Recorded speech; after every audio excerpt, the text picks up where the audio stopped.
It's Jennie from the block. That's me. That's you. That's you. What are we talking about here today? All right. Today we were talking about hyperlocal real estate, everything to do with hyperlocal. Let's start with the basics. What does hyperlocal mean when it comes to real estate?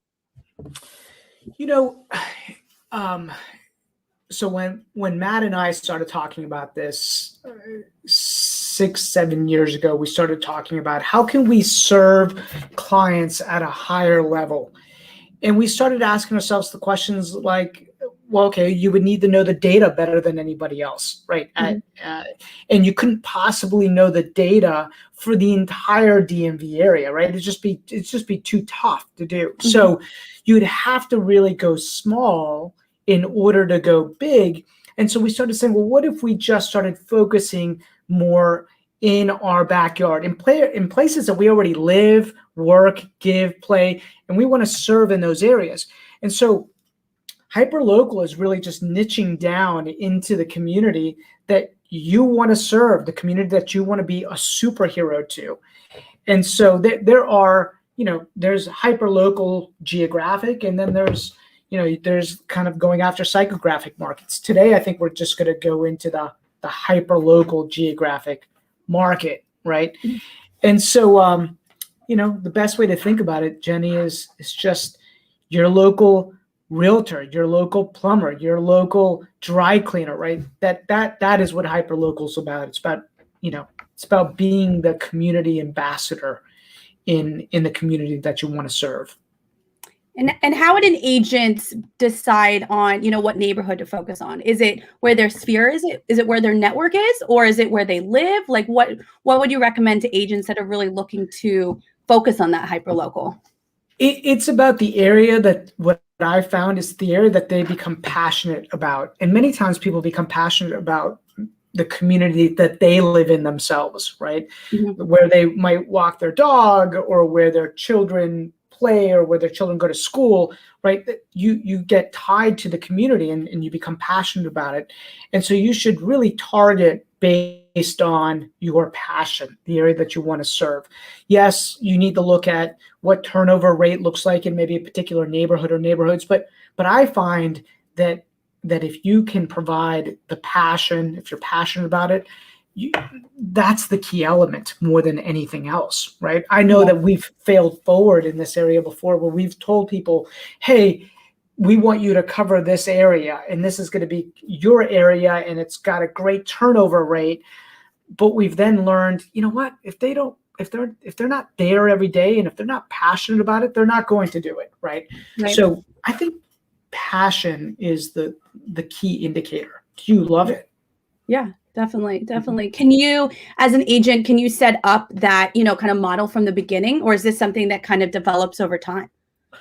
No, you can absolutely set it up from the beginning, right? I know very successful agents that never had a network and just decided I'm going to ingrain myself in this community and make my network, I'm going to create my network out of this community, right? So you can absolutely start hyperlocal first and grow in concentric circles from there, right? Some people come in with a really big sphere or have a sphere already, mm-hmm. and some of those people might be outside of your target market. And sometimes, honestly, that can be a little distracting for people, right? Yeah. Because, your sphere, the people that you love already know you, like you, and trust you, so they're willing to give you a shot. And, but that could scatter you all over the place if you're not careful. We normally do teach agents how to do that. Sorry, let me try to shut that down. We normally teach agents to do that because it is the easiest thing to do. But very quickly, we want them to find a hyperlocal geographic market that they can fall in love with and start building more relationships there in that market. How do you specifically teach hyperlocal? Like, what are the things that you teach for somebody that's interested in learning more about the hyperlocal business model? We talk about activating the farm. There's like 5 steps to activating the farm, right?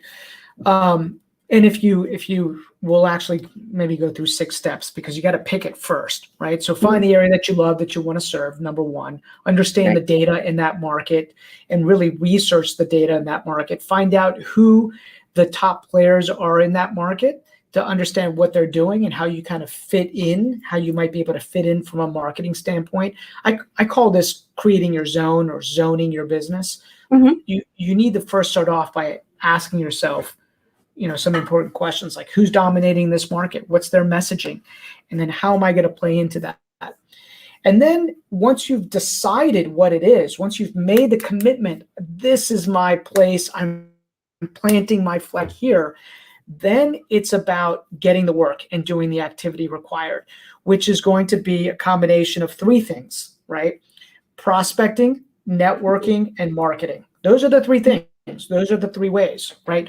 We start with prospecting first because it is the easiest, lowest cost thing to do. I mean, you need to get into a relationship with somebody, and it all starts by having a conversation, whether it's over the phone or it's belly to belly, right? So Matt on our team, as you know, built his by knocking on doors and adding value to people in his community. And he would knock on 40 doors a day, which meant 17 discussions with people. And then what he would do is he would collect email addresses where people gave him the email address because he was providing something valuable to them, like free events, brewery events, all the rest, right? Oh, cool. So actually we're gonna show these coming on the screen here, right? Love the intro. Yes, great. Yes, not quite allowed to do that, but we'll do that. Is always, thank you so much. I appreciate that. So anyhow, if you do have questions, we could stream them on here. We're using StreamYard, which is really cool. Feel free to ask questions because we're on different channels right now. So Jenny, go back. I got distracted by that. It was, activating the farm, right? Yes. So, door knocking. You were talking about door knocking with Matt. Yep. Providing value. Yep. And the idea is to become omnipresent, right? When they're thinking of real estate, they're thinking of that community ambassador. They're thinking of that agent that's going to serve the neighborhood. So 40 doors, 17 discussions, which resulted, I want to believe he was getting like 25 to 30%. He might jump on here and say, no, I was getting 50%. But I think he was getting like 25 or 30% email addresses from those discussions. And then the more people saw him in the community, the more email addresses he was collecting, because he was inviting them to awesome events like brewery events or ice cream socials or photos with the family, right? The idea is to make friends in the community, right? It's not more complicated than that. If you make friends and serve the community and provide value, you can become the hyper local agent of choice in that market, right? But it starts with a commitment. And so prospecting first. Networking can come in a couple different ways, right? You can attend, networking events, business networking events in that community, which is a lot of what I did because I like working with business owners. That was really kind of my avatar. I felt a kindred spirit with them because it started a business. I'd started a business. By the way, every agent is a business owner. But it could be like a mom's group, right? It could be an investment group. It could be, something that gets you engaged in meeting people where there's similar interest. That is networking, and that's what you want to do. You just want to get in the relationship with people. And then the third and final step is marketing, right? Most people start with marketing first, which can be a mistake because they haven't earned $1 yet. So they're spending money before they've earned $1. But the idea is, you want to spend about 10 to 15% of your revenue, GCI, in advertising. So which means that you need to make $1 first, right? And then you're allowed to spend 10 to 15, dollars in marketing to get the word out there about what you do. So marketing is a big piece of it, but that's typically the last piece, right? And I could, you and I could do a whole discussion and go really, really deep on marketing. And by the way, if you have marketing questions, feel free to ask, right? Definitely, definitely. So what do you think the benefits, like the top benefits of being a hyperlocal real estate agent? Oh, efficiency. Yeah. Efficiency is probably one of the biggest things, right? So think about this. The power of, well, okay, the analogy I always give is this.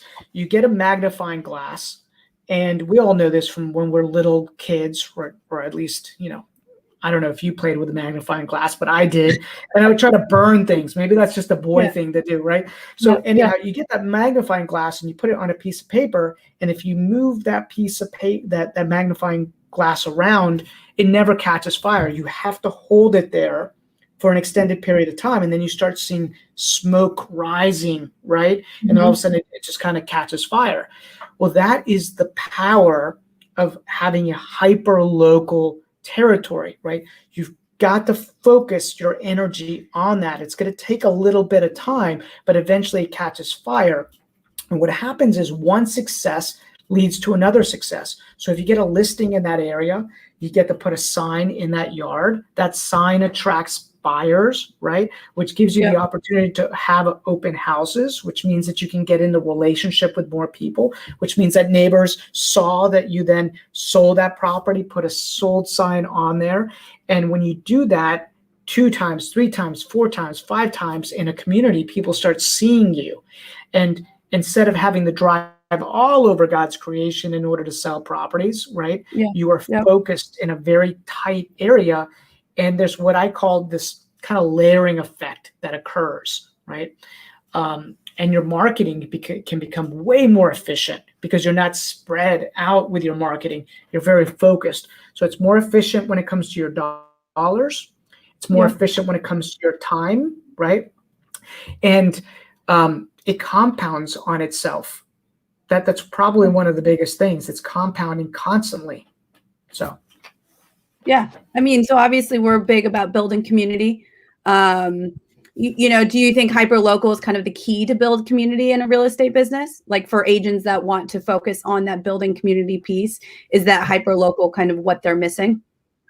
Say that last piece again. Sorry. I was checking out the comments. So is the hyperlocal the key, for people or agents that want to build community? Is that kind of the key, maybe the missing puzzle piece of their business that they're, not getting that building community at that high level? So it's interesting, right? We use that concept of creating community, meaning, we want to build a tribe of people, and I think by nature we are community-driven social kind of animals, right? Like we love being part of groups, and we love being part of teams. And when you focus on an area, you all have the ability to rally around something. And when you focus on a hyperlocal area, you have the ability to focus around the community, right? Itself.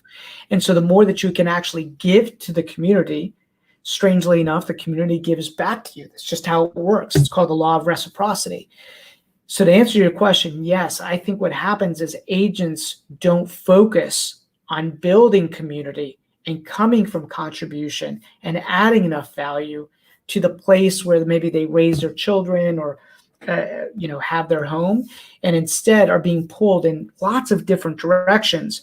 And because of that, they make a living, but they don't create a life. And what we want to do is we want to build a life in the community, right? So it's what I love about this business. And by the way, within a community, there's lots of communities, right? So think of it that within a community like Reston, which is where I live, there's lots of micro communities, and there's micro influencers in all those communities. So, Lake Anna is one community. Yesterday, I was with Mark Beckett, who is the president of his community called The Wharf in South Reston. Completely different area, right? Completely different vibe, right? And so, within the community, there's micro communities. Yeah, definitely. Oh, looks like we have a question. So how can agents benefit from network development with professionals such as myself? How can agents benefit from network? Oh, well, that's my favorite way, right? So what I found through the years that relationships, in my opinion, are your highest ROI as a business owner, right? Nobody succeeds alone. So in our world, in our CAZA language, we call that Farm One, developing relationships with people that you can serve and they serve you back. So business relationships with people in the trades, huge, right? So think of all the different, I call it building a dream team. Think of all the different people that kind of play within our space. Construction, water preservation, damage kind of companies, like he's talking about, mortgage loan officers, people that clean homes, landscapers, the list goes on and on and on and on. Estate companies, the list goes on and on. Attorneys. So if you can build professional relationships with key players and people that that have the same heart that you do, want to serve clients at the same level that you want to serve clients with, then they become part of your professional world, and you guys are just going to work back and forth together for years, right? A great relationship is a lifetime relationship. Yeah, so definitely. build, just to answer the question more specifically, building a database of people that know you, like you, and trust you, that are in the professional services area, is wildly valuable. And it's hugely underrated, I believe, in this market. And it starts, I always say that your entire business, and no matter what business you're in, can be built on a cup of coffee, right? Just having a cup of coffee or breaking bread with somebody and getting to know them and what they need and what they want, and then being able to help them get what they need and what they want. And when you do that, you end up getting everything that you would ever need or ever want. Very simple. Yeah, very simple. Last question for you. Obviously, we're all about building community and, that impact. So for you specifically, how do you impact the lives around you in the Reston, Virginia community? Well, a couple things. We run, there's two ways specifically. I'll tell you the one way that I love the most, right,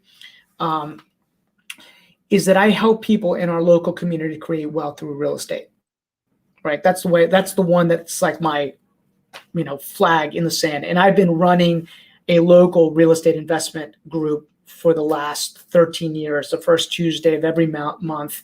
And we help people understand how to build wealth through real estate. Like I've got a passion for that. The second thing that we've been doing is we run a blog called Reston Digs. And I love interviewing the local business owner that has a story and featuring them, on our social channels. It's my way of giving to them. It's my way of amplifying, my audience to them. And I find that the more that I give to them, the more that they give back. It's just, that's how I do it. Right. That's my secret sauce, but there's other people that Matt does it a little differently. Right. Yeah. Everybody has their own unique spin to it, depending on the community. Awesome. Well, thank you so much for joining me today, Rob, and sharing all of it, about hyperlocal real estate. Obviously, if anybody would like to get in touch with you to learn more about Grid or Zone, or obviously Reston Digs, they know where to find you. Or if anybody is interested in real estate or talking more about hyperlocal, definitely reach out to me. But I want to thank you again for jumping on here today. Obviously, I'm Jenny from the block, and I'll be on next week talking about the basics of real estate, how to get involved, how to get your license, and so thanks again, Rob. Thanks, Jenny. Take care. All right. Bye-bye. Bye.